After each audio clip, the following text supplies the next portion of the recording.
Now at 8 o'clock, the search is over for two fugitive teens on the run for more than 2 weeks. We'll have a full report next. Thousands of people lost power in Lexington for hours overnight after police say a transformer exploded. And the Kentucky Wildcats remain undefeated after their win at Alabama. We will have the highlights. Tracking, alerting, protecting. This is WKYT This Morning. Good morning. It is Sunday, January 18th. Thanks for joining us. I'm Sean Moody. And I'm Mike Linden. Sean, it was beautiful yesterday. I mean, a day where I saw a lot of people spending time outside, myself included. Did you get to go outside? Yeah, ran out to the park for a little bit. It was windy. It was a little bit hard going on the way out, but you got that nice tailwind on the way back pushing you. I mean, it felt like a fall day. Yeah. Not like the winter at all, but all good things, I guess, have to come to an end. The fun's over, folks. We're cooling right back down. It's right back to the winter after a cold front blew in last night, bringing in not only some rainfall, but cold temperatures as well.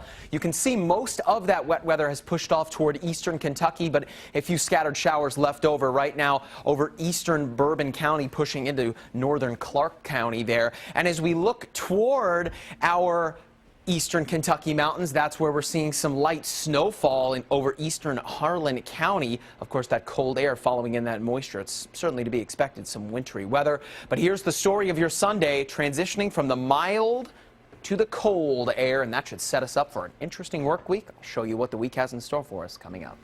All right, thank you, Mike. New this morning, the hunt is over for two fugitive teens from Grayson County. Police say 18-year-old Dalton Hayes and his 13-year-old girlfriend Cheyenne Phillips were caught early this morning sleeping in a stolen car in Panama City, Florida. WKYT's Hillary Thornton is at the live desk this morning with the latest. Good morning, Hillary. Good morning, Sean. 2 weeks ago, 18-year-old Dalton Hayes ran off with his 13-year-old girlfriend Cheyenne Phillips, both from Grayson County.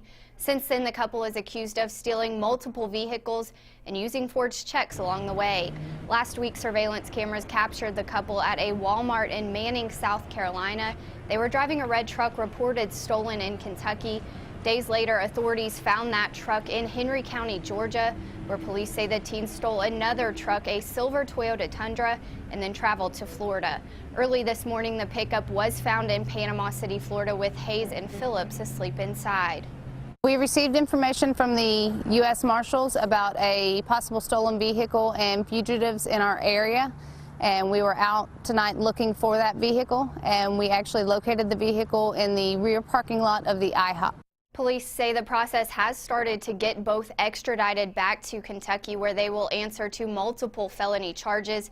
Hayes was initially facing charges of custodial interference, while Phillips initially was not facing any charges. At the live desk, Hillary Thornton, WKYT. Thank you, Hillary. Friends of a Clark County teen who recently passed away found a way to pay tribute to him this weekend. The community held a benefit to help the family of 15-year-old Cole Hahn. Hahn died after becoming sick with meningitis. WKYT's Garrett Weimer shows us why those who knew him say they're just paying him back for everything he did to help them. He touched so many people, and he didn't realize how many people he actually touched and that loved him. Now it's their turn to return the favor. And they did it with this benefit, raising money to help pay for Cole's burial and funeral. I think he would be extremely grateful because he knows that so many people knew him and looked up to him, and he was an inspiration to all of us. I think he'd be extremely blessed and pleased to have all these people helping him out. Organizers say they're also being blessed to see the community pull together in a family's time of need. So it's really cool to see not only people that knew him really well, but people that have never met him but said, you know what, you're hurting and we can help you. But even in their hurting, there's a message here, keeping Cole's memory and his character alive in the way they can help his family. And we always rally together, and you know, we make the best of whatever situation comes, and you're never alone here. After all, they say they're just paying forward the kindness Cole always showed them. In Clark County, Garrett Weimer, WKYT. A GoFundMe page has raised more than $9,500 for the Hahn family, just a few $100s short of the $10,000 goal. State police are investigating the death of a southern Kentucky woman. Troopers say family members found 53-year-old Della Young dead inside her McCreary County home yesterday. State police have not released a cause of death. Young's body is in Frankfort for an autopsy. The Bourbon County coroner is looking into what caused the death of a man found on the porch of a home on Saturday morning. The coroner told us someone spotted the body at a home on 5th Street in Millersburg. She's waiting for an autopsy and toxicology results. She says right now the death does not look suspicious. In Laurel County, authorities will do a new search for a man missing now for the last 2.5 years. Clarence Holmes disappeared on Laurel Lake back on July 5th, 2012. He was helping other boaters out during a storm. There will be another sonar search of the lake for him next week. Divers have searched dozens of times since Holmes disappeared. New this morning, thousands of people in Lexington were without power for hours last night. According to Kentucky Utilities, power shut down for as many as 2,000 people at around 2 o'clock this morning. Police responded to the affected areas in North Lexington to help direct traffic and make sure no one burglarized businesses in the dark. Kentucky Utilities workers have not said what caused the power outage, but Lexington police believe a transformer may have been damaged. At last check this morning, all power had been restored. Speculation is growing about Kentucky Senator Rand Paul's possible bid for president in 2016. Paul has been visiting states across the U.S. He spoke Friday in Las Vegas, saying he hasn't made a final decision about a 2016 run for president, but he did talk about why states like Nevada are important to him should he decide to run. I think it gives an advantage for somebody who has a libertarian sort of persuasion in Nevada, because I think there's a live and let live philosophy out here. It's in general also the philosophy of the West. Paul said he thinks a conservative could win if moderates like Romney and Christie divide the Republican vote. The Kentucky Republican also said he doesn't think Mitt Romney could win should he decide to run for president in 2016.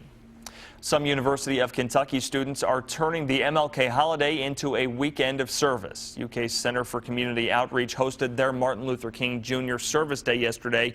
Around 200 students filled the Lyric Theater in downtown Lexington.